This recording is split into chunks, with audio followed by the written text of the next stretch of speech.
ভালো ডাক্তার আসছে, ভালো চিকিৎসা পাইছি, ফ্রি চিকিৎসা পাইছি, খুব সুন্দর চিকিৎসা পাইছি।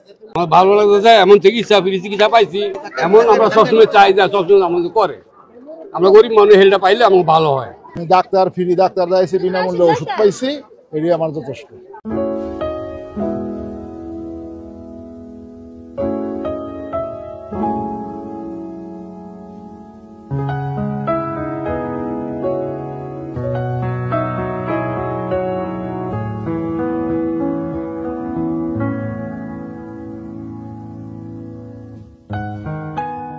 বিএনপির জাতীয় নির্বাহী কমিটির সদস্য জনাব শালম ভাইয়ের উদ্যোগে এবং সর্বোপরি আমাদের বিএনপির চেয়ারম্যান জনাব তারেক রহমান সাহেবের নির্দেশে এবং তারেক রহমান সাহেবের 31 দফা যে কর্মসূচি, এটা বাস্তবায়নের লক্ষ্যে ওনার যে 26তম ক্লজ, সেটা হচ্ছে সুচিকিৎসা বা চিকিৎসার বাস্তবায়ন।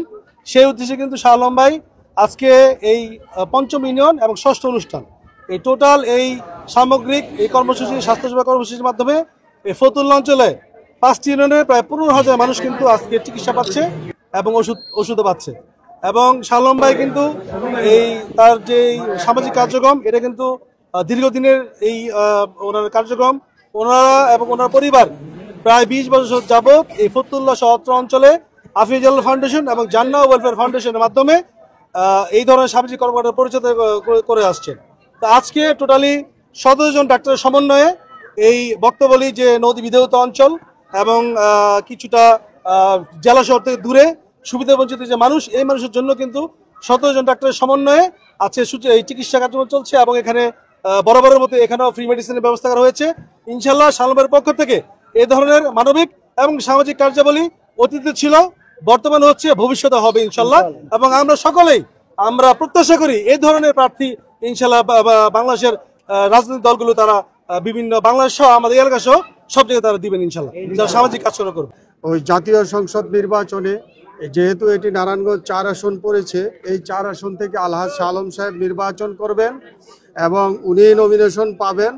ইনশাল্লাহ ওনাকে বিপুল ভোটে অত্র এলাকায় জয়ী করে আমরা ওনাকে এমপি বানাবো। আমরা এইরকম জনবান্ধবমূলক আমরা নেতাই চাই যারা জনগণের সেবা করবে।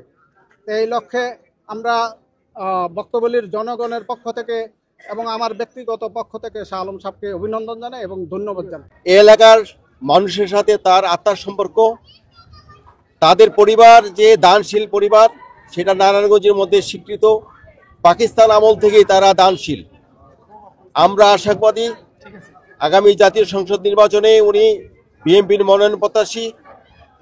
ওনাকে যদি মনোনয়ন দেওয়া হয়, ইনশাল্লাহ উনি নির্বাচিত হয়ে এই এলাকার সহ ফতুল্লার যে 7টি ইউনিয়নের সমস্ত সমস্যাগুলি সমাধান করতে পারবেন।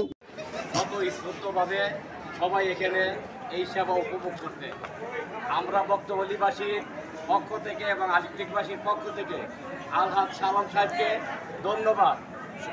যত ধরনের রাজনৈতিক নেতা আছে আমরা অতীতে দেখেছি, তারা মোটর সাইকেলের গোডাউন ছাড়া গরিব দুঃখীর পাশে দাঁড়ায় নাই। আলহাজ শাহ আলম সাহেবের একটি মাত্র উদ্দেশ্য গরিব দুঃখীর পাশে দাঁড়ানো, মসজিদ মাদ্রাসা সব কিছুর মধ্যে দান খরাত এবং নেতাকর্মীদের বিপদের পাশে থাকা।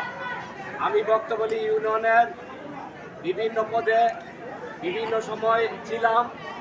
আমার বক্তবলীবাসীর পক্ষ থেকে আলহাজ শাহ আলম সাহেব যদি এমপি নির্বাচিত ক্যান্ডিডেট হয়, আমরা স্বতঃস্ফূর্তভাবে তাকে জয়যুক্ত করব এবং বক্তবলীবাসীর পক্ষ থেকে আলহাজ শাহ আলম ধন্যবাদ জানিয়ে আজকে এই রৌদ্রের মধ্যে, গরমের মধ্যে বিভিন্ন ইউনিয়ন থেকে সবাইকে আসার জন্য ধন্যবাদ জানিয়ে আমার এই বক্তব্য শেষ করলাম।